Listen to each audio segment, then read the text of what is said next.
বিসমিল্লাহির রহমানির রহিম। আলহামদুলিল্লাহ।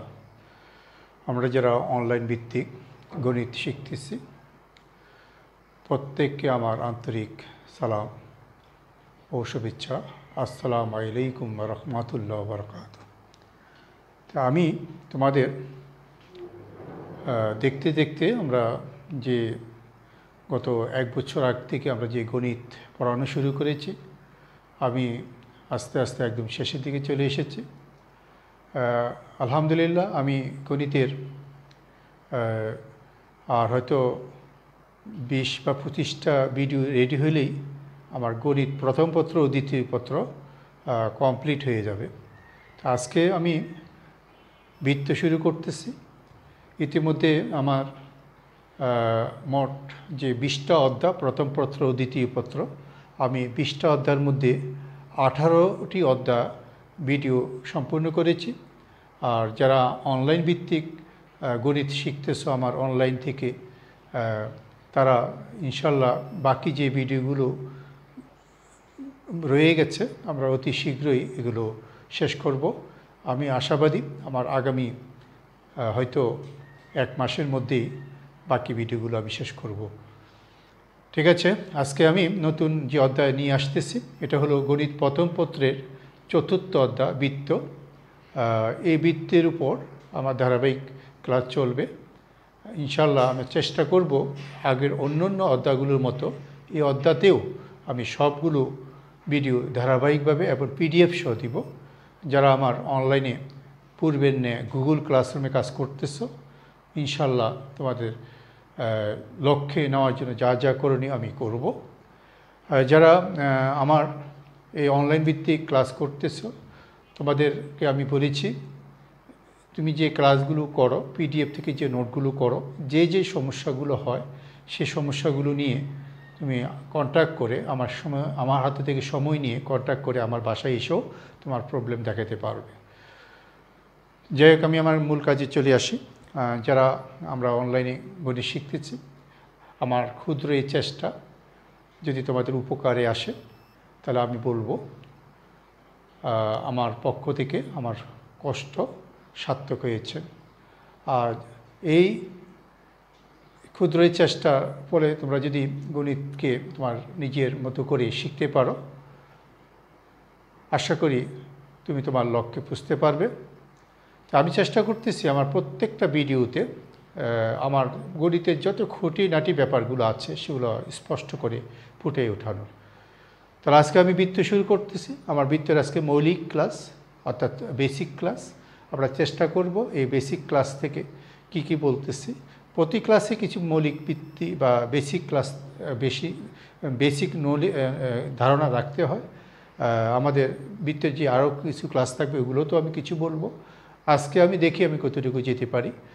আমার ইচ্ছা আছে আমি বৃত্তের আজকে অনেকগুলো গুরুত্বপূর্ণ মৌলিক জিনিস আলোচনা শেষ করব।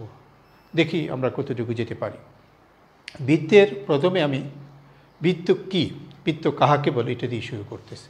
তো আমরা যারা গণিত পড়েছি, নিচের ক্লাস থেকে গণিত শিখেছি, আমরা অবশ্যই এই গণিতের বৃত্ত কী এটা যদি জিজ্ঞাসা করি অবশ্যই তোমাদের থেকে উত্তর পাবো।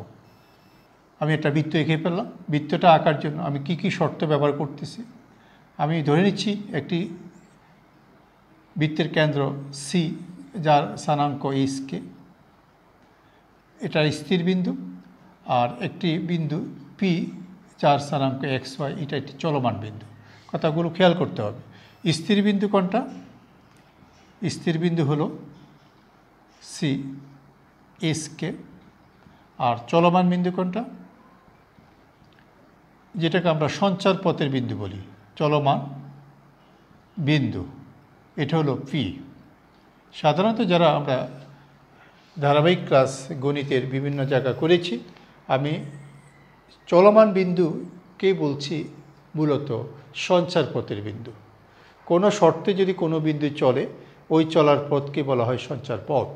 তাহলে আমি যদি পিকে স্থির ধরি, সিকে স্থির ধরে পিকে চলমান ধরি, এখন চলতে হলে আমি কি পদ্ধতিতে চলবো, আমি কিভাবে চলবো, আমার চলার পথটা কোন শর্ত সাপেক্ষে চলবো। আমি যদি এই শর্তটা মেনে পি সি ইকুয়াল টু একটা ধ্রুবক আর, অর্থাৎ পি সি দৈর্ঘ্য যদি আর হয় তাহলে পি চলার পথকে বলা হবে বৃত্ত। খুব স্পষ্ট। আমরা বৃত্ত কি এটা চেষ্টা করব বুঝার। যে সিকে কেন্দ্র ধরে পি একটা চলমান বিন্দু যা সবসময় আর দূরত্ব বজায় থাকবে। যদি পি বিন্দুটা এইভাবে ঘুরতে থাকে সিকে কেন্দ্র করে আর দূরত্ব বজায় রেখে, তাহলে এই পি যে চলার পথ, এই যে বক্রতা যে চলার পথ, এই চলার পথকে বলা হয় বৃত্ত। অনেক সময় আমরা ভুল করে বলে ফেলি যে আবদ্ধ যে অঞ্চলটা এটাকে বৃত্ত বলে। না, আবদ্ধ অঞ্চলটা হলো বৃত্তের ক্ষেত্রফল, আর চলার পথ হলো বৃত্ত। আমরা এটা স্পষ্ট করার চেষ্টা করব। তাহলে আমি এখানে কি বললাম, সিকে কেন্দ্র ধরে পি বিন্দুটা চলবে কোন শর্তে? একটা দূরত্ব বজায় রেখে। আমি দূরত্বকে আর বলতে পারি, দূরত্বকে এ বলতে পারি, এটা আমার যা ইচ্ছা তাই দিব। তাহলে ওই দূরত্বটা হলো বৃত্তের ব্যাসার্ধ, আর চলার পথটা হলো বৃত্ত, আর যাকে স্থির করে আমি ঘুরতেছি এটাকে বলা হয় কেন্দ্র। তাহলে আমি কি বললাম? যে স্থির বিন্দুটা হলো কেন্দ্র, এটাই হলো আমার কেন্দ্র। আর চলার পথ, এই পি বিন্দু চলার পথকে বলা হয় বৃত্ত।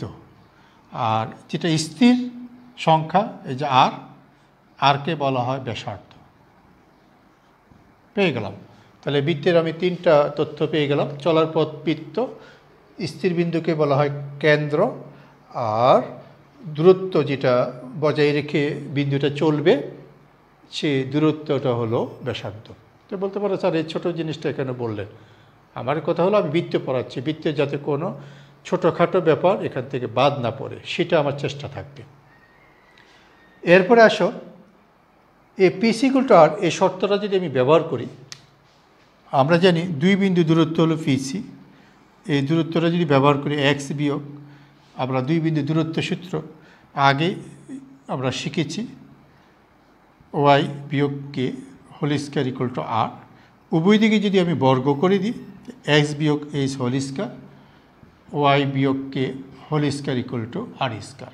আমি যে লাইনটা আমি শেষ লাইনে লিখলাম, এই সমীকরণটাকেই বলা হবে বৃত্তের সমীকরণ। তা আমি একটা সমীকরণ তৈরি করলাম, এটার নাম হলো বৃত্তের সমীকরণ, যা মুখস্থ রাখতে হবে আমি যখন অঙ্ক করব, যাতে অঙ্কের মধ্যে আমরা এটা ক্লিয়ার বুঝি। ওয়াই বিয়োগ K whole square equal to R square. তাহলে আমি প্রথমে একটা সূত্রের ব্যাখ্যা করলাম, যে সূত্রের ব্যাখ্যাটা আমি যেভাবে করলাম এভাবে তুমি ব্যাখ্যাটা বই থেকেও পেতে পারো।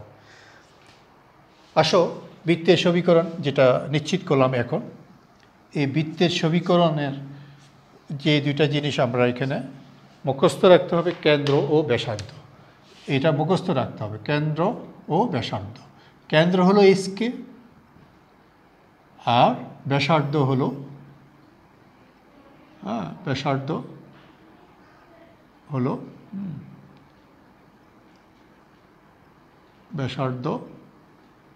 হলো আর। তা আমি তোমাদের যে সূত্রটা আলোচনা শেষ করলাম এটার উপরে একটা সাথে একটা উদাহরণ দিয়ে ফেলি। ধরো একটা উদাহরণ দিলাম যে তোমাকে একটা প্রশ্ন করলো যে একটি বৃত্তের কেন্দ্র 2 - 3 এবং ব্যাসার্ধ 5 হইলে বৃত্তের সমীকরণ কত? এটা উদাহরণ দিচ্ছি। তাহলে আমি এখানে এইচ হলো 2, কে হলো -3, এই যে এইচকে, আর ব্যাসার্ধ আর হলো 5। তাহলে এই সূত্রের মধ্যে বসিয়ে পাবো এক্স বিয়োগ এইচ হোল স্কয়ার, ওয়াই বিয়োগ, এই বিয়োগ চিহ্ন দেওয়ার কারণে -3 সাথে এটা প্লাস হয়ে যাবে, whole square equal to 5 square. এখন এটাকে সরল করলে আমি আমার বৃত্তটা পেয়ে যাব। তাহলে বোঝা গেল বৃত্তের কেন্দ্র ব্যাসার্ধ জানা থাকিলে খুব অতি অল্প সময়ের মধ্যে আমরা বৃত্তের সমীকরণ এই সূত্রের মাধ্যমে লিখতে পারবো। এখন সরল করলে যেটা হবে এটাই বৃত্ত। আমি যদি উদাহরণটা উল্টাভাবে দিই, যে একটি বৃত্তের সমীকরণ দেওয়া আছে, ধরো x plus 3 whole square y minus 1 whole square equal to 3 square বা 4 স্কয়ার।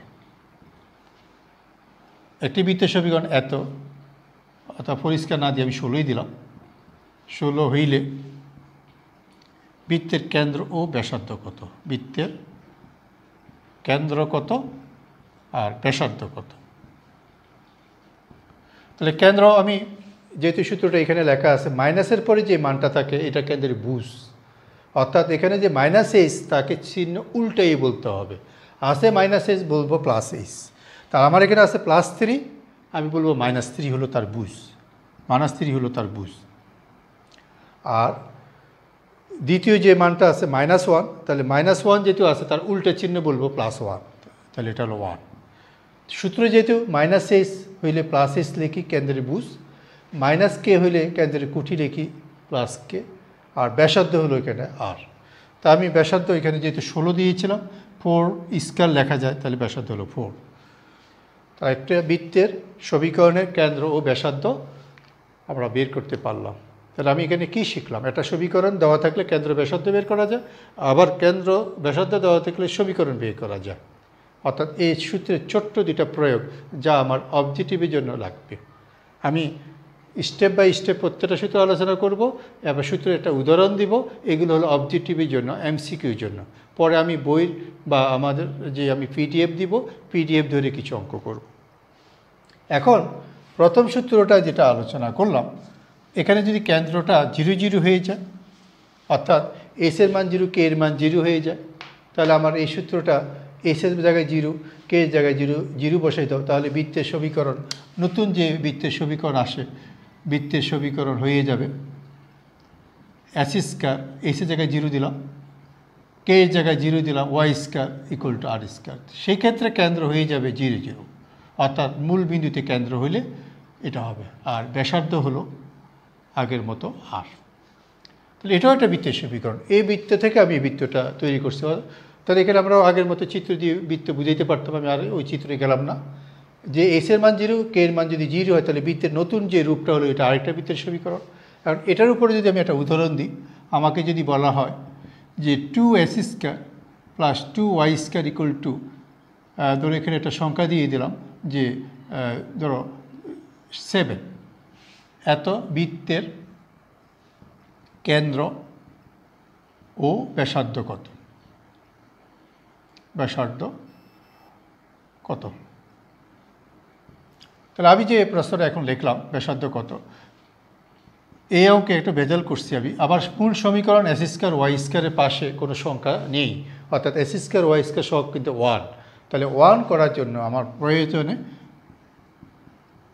এটাকে প্রথমে 2 দিয়ে ভাগ করে নিতে হবে, x square plus y square equal to 7/2। তাহলে বোঝা গেল আদর্শ সমীকরণে বৃত্তের এস স্কয়ার ওয়াই স্কয়ার সব মাস্ট বি 1 থাকতে হবে। যেমন আগের সমীকরণে এক্সের পাশে যদি সংখ্যা থাকতো 2 বা 3, তাহলে কিন্তু আমি যেভাবে কেন্দ্র বলছি এইভাবে কেন্দ্র বলা যাবে না। তাহলে এটা একটা গুরুত্বপূর্ণ তথ্য যে এস স্কয়ার ওয়াই স্কয়ার সব অবশ্যই 1 করে আমার মৌলিক সূত্র ইউজ করতে হবে।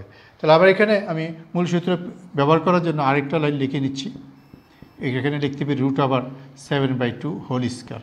তাহলে আমি এখন সূত্রের সাথে তুলনা করে বলতে পারি কেন্দ্র হলো 0 0 আর ব্যাসার্ধ হলো, তাহলে এখানে ব্যাসার্ধ √7/2। তাহলে এই ছোট্ট এই বৃত্তের একটা ছোট্ট উদাহরণ দিলাম। যেহেতু আমি যখন অঙ্ক করব, অঙ্ক করার সময় কেন্দ্র ব্যাসার্ধ বের করার জন্য কোনো রকম ব্যাখ্যা আমি দিব না। কেন্দ্র ব্যাসার্ধ বের করার জন্য আমরা সরাসরি যে অঙ্কে থাকবে বৃত্তে সরাসরি কেন্দ্র ব্যাসার্ধ বের করতে পারবো প্রশ্ন দেখি। তাহলে ছোট্ট একটা উদাহরণের মাধ্যমে এখান থেকে আমি চলে গেলাম। আমি যে প্রথম যে বৃত্তের সমীকরণটা লিখলাম, এই সমীকরণটা আমি আবার যদি লিখি x বিয়োগ h হোল স্কয়ার, y বিয়োগ k whole square equal to r square. এটাকে সরল করে একটু দেখি কি ঘটে। s square 2xh plus h square y square minus 2y k plus k square equal to r square.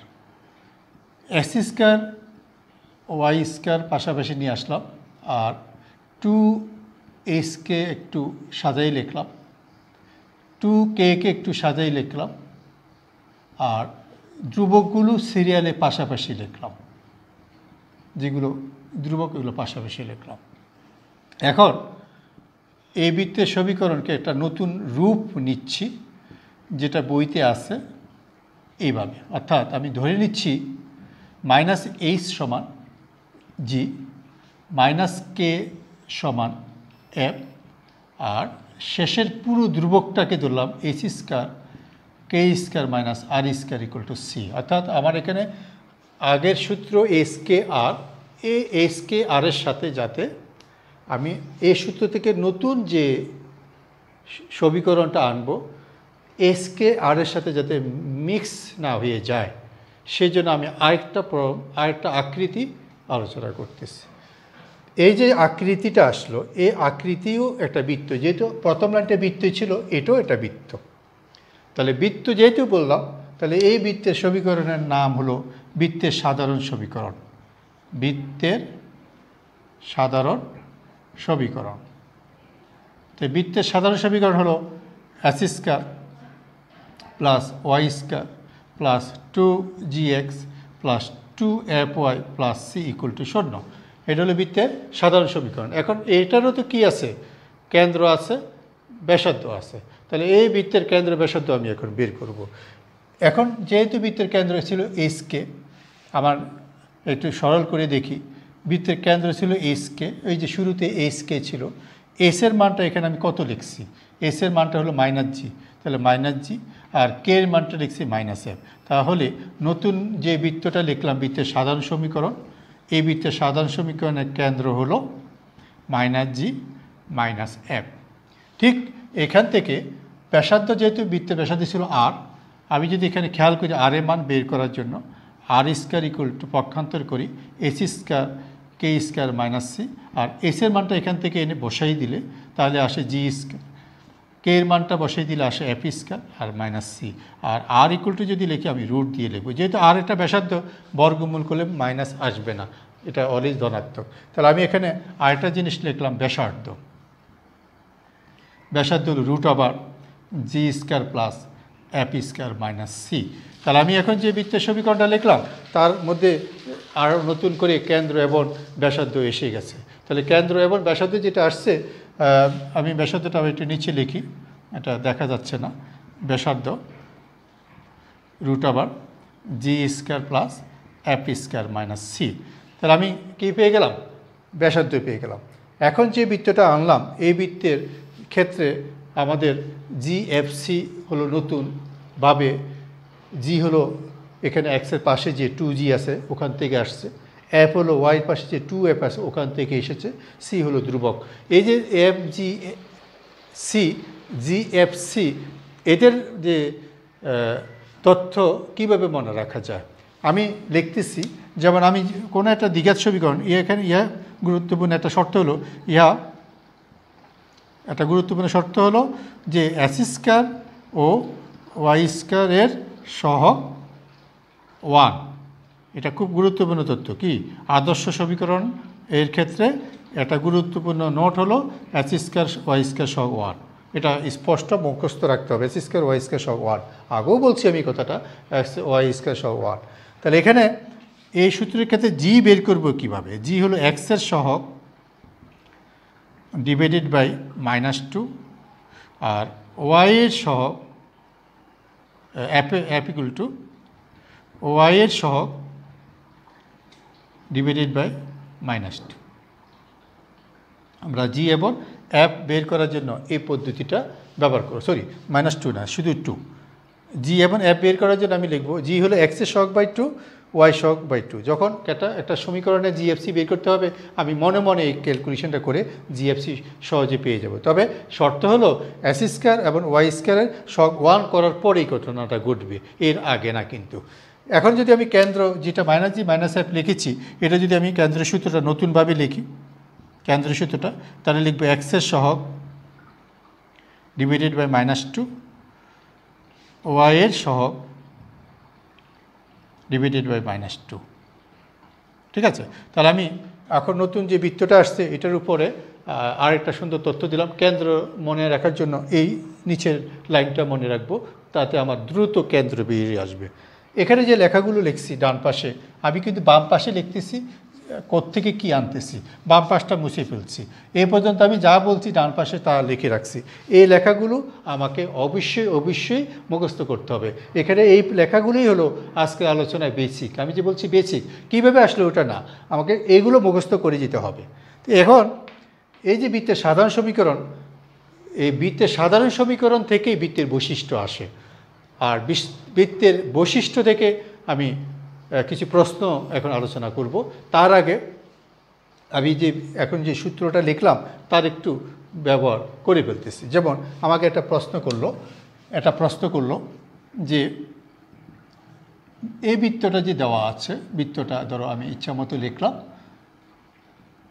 এই বৃত্তের কেন্দ্র ও ব্যাসার্ধ কত, কেন্দ্র ও ব্যাসার্ধ কত, একটা প্রশ্ন, ছোট্ট প্রশ্ন।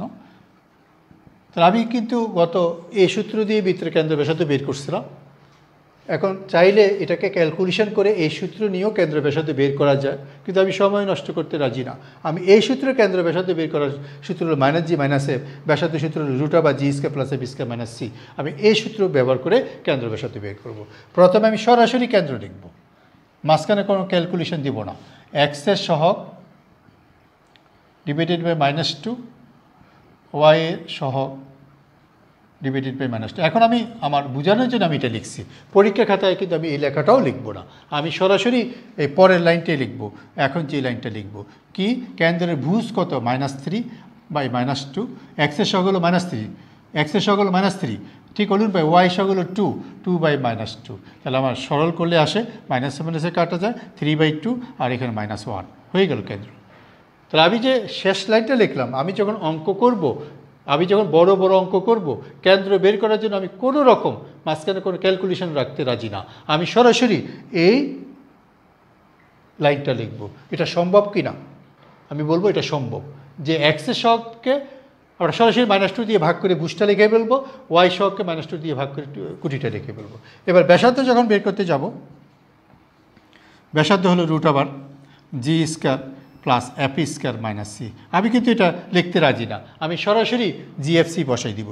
জি হলো এখানকার এই ভুজের যেটা, এটার বর্গ করলে যা হয়, এটা 3/2, তাহলে বর্গ করলে 9/4, এটা -1, এটাকে বর্গ হলো 1, আর সি হলো প্রশ্নের লাস্টে যে আছে -1। তাই এখানে একটা মাইনাস দিলে, আচ্ছা এটা +1 দিয়ে দিই, এটা সুবিধা হলো এখানে -1, সি এর মান হলো -1। আমি একটা সুবিধার জন্য এটা করছি, 1 কাটা যায়, তাহলে 3/2, 1 কাটা যায়, তাহলে ইকুয়েশনটা +1 দিয়ে করলাম।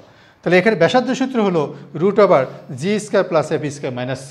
আমি ওই সূত্র দিয়ে ব্যাসার্ধটা অতি সহজে বের করে ফেললাম। তাহলে আমরা ব্যাসার্ধ বের করতেও আমরা বেশি ক্যালকুলেশন করতে হলো না। তাহলে যদি কোনো সমীকরণ এই আকৃতিতে থাকে, তাহলে কেন্দ্র ব্যাসার্ধ বের করার কৌশলটা আমরা শিখলাম। এবারে দেখো, যদি কোনো অঙ্কে সহগ দিয়ে দেয়, ধর আমি একটা সহগ দিয়ে দিলাম, এখানে একটা 2 দিয়ে দিলাম, একটা 2 প্রশ্নের শুরুতে একটা 2 দিয়ে দিলাম, হ্যাঁ এখানে একটা 2 দিয়ে দিলাম, শুরুতেই একটা 2 দিয়ে দিলাম, প্রশ্ন চেঞ্জ হয়ে গেছে কিন্তু এখন। তাহলে এখন যদি আমাকে কেন্দ্র ব্যাসার্ধ বের করতে বলে, তাহলে আমি যদি সরাসরি এই সিস্টেমে অগ্রসর হই, আমার কিন্তু রেজাল্ট এই দুটোই আসবে, কিন্তু আমার অঙ্ক ভুল হয়ে যাবে। তাই আমাদের প্রথম শর্ত ছিল যে বৃত্ত কেন্দ্র বের করার জন্য আমরা যেটা আমি প্রথমেই বলছি, ইকুয়েশনটা x² y² সহগ 1 আছে কিনা দেখে নিতে হবে। যদি x² y² সহগ 1 না থাকে, আগে 1 করে নিতে হবে, তারপরে কেন্দ্র ব্যাসার্ধ বের করার চিন্তা করতে হবে। দেখো আমি করতেছি। তাহলে এই যে ছোট্ট আরেকটা উদাহরণ নিচ্ছি, এই উদাহরণগুলো অত্যধিক গুরুত্বপূর্ণ। এই ছোট্ট উদাহরণ থেকে আমি অবজেক্টিভ শিখে নিচ্ছি। 3x আমি 2 দিয়ে ভাগ করে দিলাম। এই ছোট্ট অবজেক্টিভ থেকে অবজেক্টিভ যে তোমরা শিখবে, অবজেক্টিভের নিয়মটা শিখিয়ে দিচ্ছি। এখন যদি আমি কেন্দ্র বের করি, আমি একবারে লিখব x এর সহগ বাই -2, তার মানে কি 3/2, y সহগ বাই -2 অর্থাৎ -1, x এর সহগ বাই -2, তাহলে -1 প্লাস হয়ে গেছে, y সহগ হলো +2, তাহলে 2 দিয়ে ভাগ করলে -1 হয়ে যাবে, -2 দিয়ে ভাগ করলে। আর ব্যাসার্ধ হলো এই দুটার বর্গ, অর্থাৎ এইটার বর্গ করলে 9/4, এটার বর্গ হলো 1 আর এটার বর্গ হলো 1/4। এখন সরল করলে যেটা হবে এটাই ব্যাসার্ধ। তাহলে আমি পরপর দুটো অঙ্ক দেখাইলাম। একটা বৃত্তের সাধারণ সমীকরণ দেওয়া থাকলে কীভাবে কেন্দ্র ব্যাসার্ধ বের করতে হয়। এখানে একটা গুরুত্বপূর্ণ তথ্য হলো সবসময় সূত্র প্রয়োগের আগে x² y² সহগ 1 করে নিতে হবে। যে কোনো সূত্র প্রয়োগের আগে x² y² সহগ 1 করে নিতে হবে। তাহলে x² y² সহগ 1 না করে কোনো অঙ্ক করা যাবে না। আমি কেন্দ্র ব্যাসার্ধ বের করতেছি, তার আগে x² y² সহগ 1 করে তারপরে কেন্দ্র ব্যাসার্ধ বের করব। এখানে আমি আরেকটা গুরুত্বপূর্ণ আলোচনা শেষ করলাম, যেটা একটা বৃত্তের সমীকরণ দেওয়া থাকলে কীভাবে কেন্দ্র ব্যাসার্ধ বের করতে হয়। আর যা আমাদের বিভিন্ন অঙ্ক আমরা যখন করি, বিভিন্ন অঙ্কের মধ্যে আমরা যখনই অঙ্ক করব বিভিন্ন অঙ্কের মধ্যে কেন্দ্র ব্যাসার্ধ বের করতে হয়। আমরা দেখেছি ছাত্রছাত্রীদের এটা বড় অংশ এই কেন্দ্র ব্যাসার্ধের মধ্যেই ভেজাল করে ফেলে।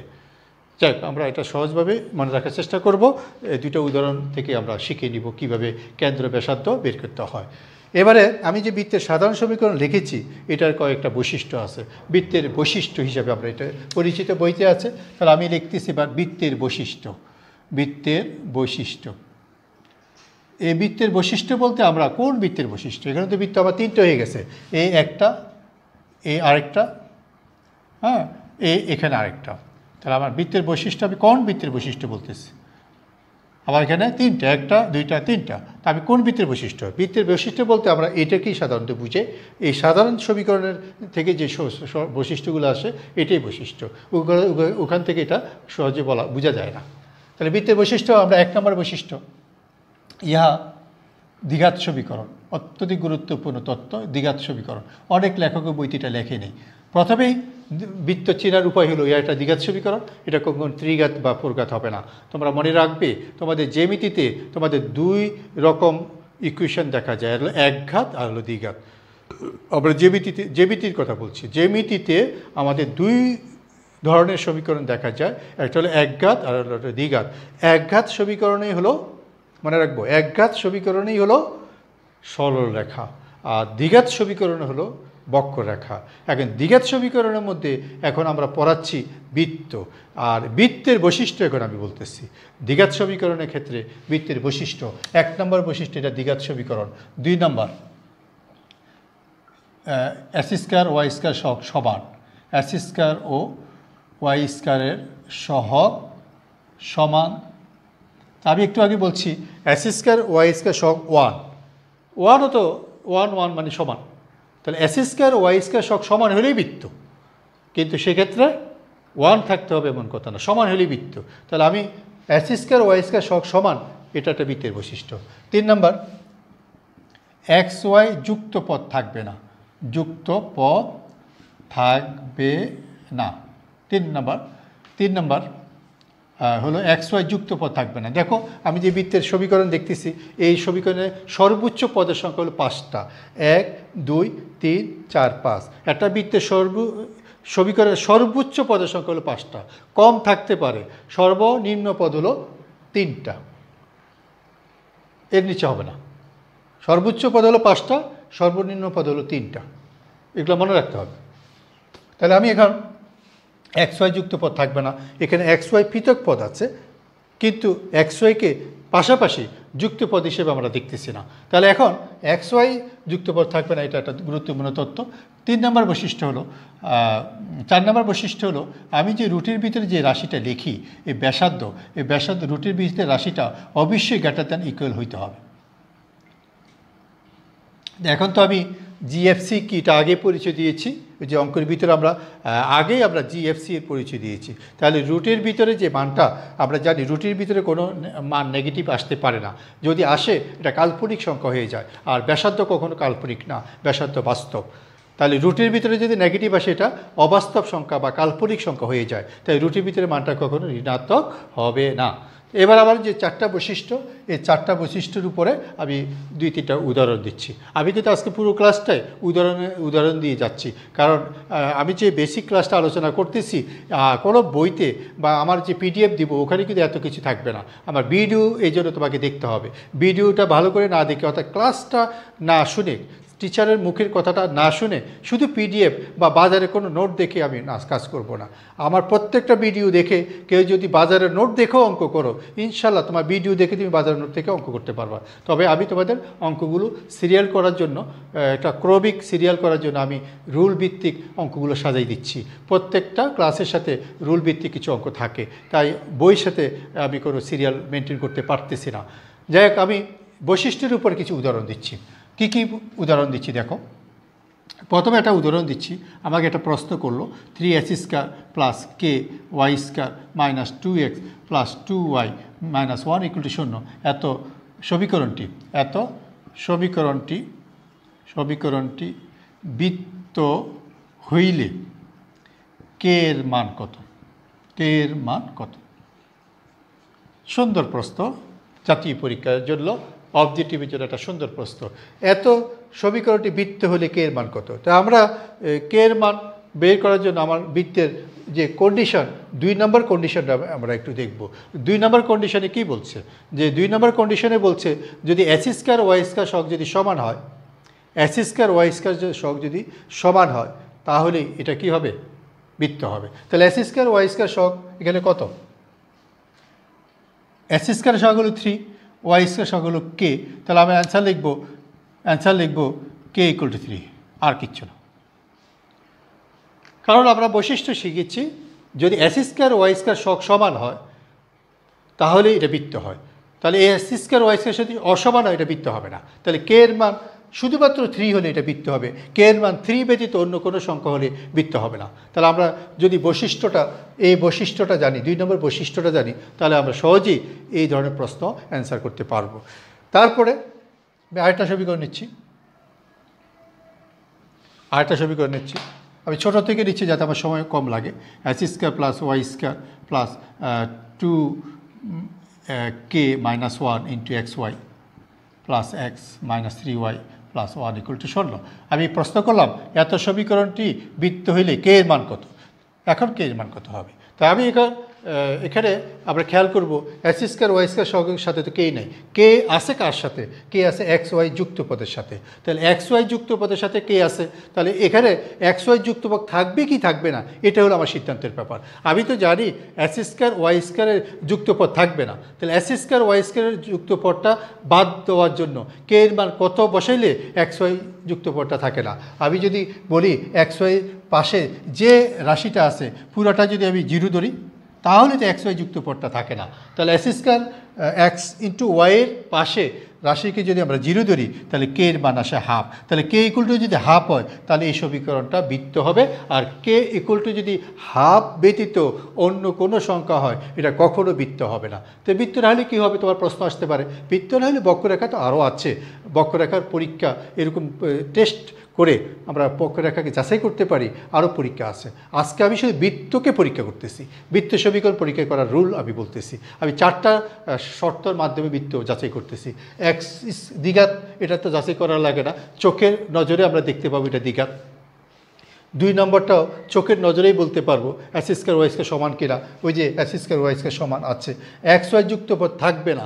তাই xy যুক্ত পদ থাকবে না যেহেতু বলছি, y যুক্ত পদের পাশে যে সহগটা আছে সহগকে 0 দিব। এই সহগকে 0 দিলে কে মান আসে হাফ। তাহলে কে = হাফ হইলে এই সমীকরণটি কী হবে? বৃত্ত হবে।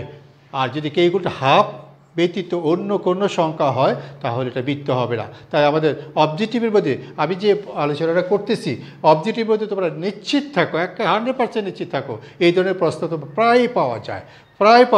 তাহলে বেসিক ক্লাস যে আমি বললাম আজকে মৌলিক ক্লাস, আজকে যে আবার মৌলিক ক্লাস সব কথা শেষ হবে তা না। আমি যেহেতু ধারাবাহিকভাবে অনেকগুলো ক্লাস নিব বৃত্তির উপরে, সবগুলো ক্লাস যখন সে ভিডিওগুলো তুমি ধারাবাহিকভাবে দেখবে, অত্যধিক মনোযোগ সহকারে তুমি বাসায় বসে বৃত্ত শিখতে পারবে, এটা আমি 100% নিশ্চয়তা দিচ্ছি। কারণ আমি তো এটা সাপোর্টিং পিডিএফও দিয়ে দিচ্ছি। তাই 2টা জিনিস তুমি যখন পাশাপাশি দেখবে, তখন তোমার এটা অনেক ইজি হয়ে যাবে। তাহলে আমি এখন আরেকটা সুন্দর উদাহরণ দিয়ে পেলাম। এরপরে চলে যাও আরেকটা উদাহরণ। এখানে সবসময় বৃত্তের সমীকরণ দেখলে কি বৃত্ত হবে? আমি একটা প্রশ্ন করলাম, x² plus y² minus 2x plus 4y plus 100 = 0। এত সমীকরণ টি কি বৃত্ত প্রশ্ন। আমার প্রশ্ন উত্তরে এটা বৃত্ত হইতে পারে, না হইতে পারে। তুমি হয়তো বলতে পারো স্যার উপরে যে কন্ডিশনগুলো আপনি বলছেন অথবা আমি যে সমীকরণটা লিখছি ওই সমীকরণের সাথে এটাতে মিলে গেছে, যদি মিলে যায় বৃত্ত। তবে যাচাই ছাড়া কখনো মুখস্থ বলবো না। আমি যদি যাচাই ছাড়া মুখস্থ বলে ফেলি তাহলে আমি ফাঁদে পড়ে যাব। অনেক অনেক সুন্দর একটা প্রশ্ন আমি যেটা এখন বোর্ডে লিখলাম। দেখো আমি বৃত্ত যাচাই করার জন্য 1 2 3 চোখের দৃষ্টিতেই দেখা যাচ্ছে 1 2 3 মানে এটার জন্য কোনো পরীক্ষার প্রয়োজন নাই, শুধু 3 নম্বর পরীক্ষাটা অঙ্কর মাধ্যমে যাচাই করতে হবে। এখানে জি কত, আমি এখানে লিখছিলাম জি হলো এক্সের শক বাই 2, তাহলে এক্সের শক বাই 2 মানে হলো -1। আর এফ কত আমি লিখছিলাম এফ হলো ওয়াই শক বাই 2, তাহলে ওয়াই শক হলো 4, তাহলে ওয়াই শককে 4কে আমি 2 দিয়ে ভাগ করবো 2, এফ হলো 2, তাহলে সি কত একটা লাস্টে যেটা আছে সি হলো 100। আর এস স্কোয়ার ওয়াই স্কোয়ার সব যেহেতু 1 ছিল তাহলে আমার প্রথমেই আমি জিএফসি পেয়ে গেছি। এবার G square plus F square minus C actual কত আসে, তাহলে এখন জি হলো -1 বর্গ, এফ হলো 2 এর বর্গ, সি হলো 100, তাহলে আমি দেখতেছি 1 + 4 - 100, তাহলে বিয়োগ করলে হয় -95। আমার কথা ছিল এটা গ্রেটার দেন অর ইকুয়াল হইতে হবে, গ্রেটার দেন অর ইকুয়াল অর্থাৎ পজিটিভ হইতে হবে, শূন্য হইতে পারবে কিন্তু লেস দেন হইতে পারবে না, নেগেটিভ হইতে পারবে না। তাই একটু আগে কথাটা বলছিলাম রুটের ভিতরে যদি নেগেটিভ আসে এটা বাস্তব থাকে না, এটা কাল্পনিক হয়ে যায়। তাহলে আমি রুটের ভিতরে মানটা পাচ্ছি -95, এটা অবাস্তব, এটা কাল্পনিক। তাই ব্যাসার্ধ যেহেতু নাই, বৃত্তের যখন ব্যাসার্ধই নাই বৃত্তের অস্তিত্বই নেই, তাহলে এটার এই সমীকরণ এটা বৃত্ত হইতে পারে না। তাহলে আমি বলবো ইহা বৃত্ত নয়। তাহলে আমরা শিখলাম একটা দ্বিঘাত সমীকরণ দেখতে অনেকটা বৃত্তের মতো হইলেও এটা বৃত্ত হয় না। তাই বৃত্তের পরীক্ষা না করে, একটা সমীকরণকে পরীক্ষা না করে কখন আমি বৃত্ত বলবো না। আমি যে আলোচনা এখন করলাম তাহলে এটা অত্যধিক গুরুত্বপূর্ণ। তোমাকে প্রশ্ন করবে ইয়া কি বৃত্ত, তাহলে তুমি কীভাবে পরীক্ষা করবা? আমি কিন্তু ধারাবাহিকভাবে সেটা লিখছি। তাহলে ইয়া কি বৃত্ত, এটা প্রশ্নতে আমরা 4টা পরীক্ষা করছি। 1 চোখের দৃষ্টিতে বলছে 1 2 3 দেখেই বলা যায় মানে, শুধু 4 নম্বর শর্তটা মানে কি না এটা আমি যাচাই করার জন্য জিএফসি আগে বের করছি, করে আমি মূল সূত্রের মধ্যে বসাইছি, দেখলাম যে এটা কি আসছে -95, তাই এটা বৃত্ত নয়, দেখো তাহলে আমি প্রশ্নটা একটু ঘুরেই দিই। প্রশ্নটা যদি আমি ঘুরেই দিই এখানে যেন মাইনাস দিয়ে দিলাম, তাহলে এখন সি ইকুয়াল টু কিন্তু মাইনাস হয়ে গেল, এই যে সি ইকুয়াল টু মাইনাস হয়ে গেল। এই ক্ষেত্রে সির মান যেহেতু মাইনাস, আবার এই মাইনাসের মানে সেটা প্লাস হয়ে গেল, তাহলে এটা প্লাস হয়ে গেল। এখানে আমার যোগ করলে হয় 105, এটা কিন্তু পজিটিভ। তাহলে এবার বলবো ইয়া বৃত্ত, খুব সতর্ক থাকতে হবে। তাই বৃত্ত কি বৃত্ত নয় এটা যাচাইয়ের জন্য আমি যে পরীক্ষাটা বললাম এটা আমরা অবশ্যই করব। আমার ভিডিওতে আজকে যে এখন শেষের দিকে আমি যে 4টা বৈশিষ্ট্যের উপরে যে প্রশ্ন করলাম এটা বৃত্তের ক্ষেত্রে স্যারদের একটা কমন প্রশ্ন, ছাত্রদেরকে জিজ্ঞাসা করা হয় বৃত্তের বৈশিষ্ট্য বলো, তোমাকে বৈশিষ্ট্য বলতে হবে। এরপর অনেক সময় আমরা এরকম ছোট্ট প্রশ্ন দিয়ে যাচাই করি আসলে তুমি কি বুঝে পড়ছো নাকি মুখস্থ করছো। তুমি যদি মুখস্থ করে থাকো তাহলে তুমি ধরা পড়ে যাবা, তুমি একটা সমীকরণ দেখে বৃত্ত বলতে পারবা না। তাই এখানে একটা জ্যামিতি পড়লেই হবে না, একটা সমীকরণ দেখে চোখের দৃষ্টিতেই বলতে হবে এটা বৃত্ত, এটা সরলরেখা, এটা উপবৃত্ত, এটা পরাবৃত্ত, এটা অধিবৃত্ত, চোখের দৃষ্টিতেই বলতে হবে। যদি চোখের দৃষ্টিতে বলা না যায় তাহলে আমাকে পরীক্ষা করে বলতে হবে। এখন পরীক্ষা ছাড়া আমরা যে প্রশ্নটা চোখের দৃষ্টিতে বলা যাবে না সেটা পরীক্ষা করার মাধ্যমে বলবো। তাই খুব সতর্ক থাকবো অবজেক্টিভের জন্য। আমি যে আলোচনা করতেছি আজকের আলোচনার ভিতরে বেশ কিছু অবজেক্টিভ আছে। আমরা জানি আমাদের অবজেক্টিভ যারা ভালো পারি তারা ভবিষ্যতে যে এমসিকিউ সাইট খুব ভালো জানবো। আর অবজেক্টিভ সবগুলো প্রতিটা অধ্যায় অবজেক্টিভটা হয় মৌলিক সূত্রের উপর, অর্থাৎ একটা চ্যাপ্টারের যে মৌলিক যে কথাগুলো আমরা বলি এই মৌলিক তথ্যের উপরেই মূলত অবজেক্টিভটা হয়। এরপরে আসো আমি এখানে আরেকটা কথা বলি নেই, এটাও বলে দিচ্ছি। এই যে গ্রেটার দেন অর ইকুয়াল বলতে পারো, তোমরা বলতে পারো স্যার ইকুয়াল যে দিলেন, ইকুয়াল দিলে আবার কেমন বৃত্ত হয়, এটা আবার কেমন? ইকুয়াল দিলে এটা বৃত্তের ব্যাসার্ধ শূন্য হয়ে যায়, যদি কোনো অঙ্কে G square plus F square minus সির মান ইকুয়াল টু শূন্য হয়ে যায় তাহলে তো ব্যাসার্ধটা শূন্য হয়ে যায়।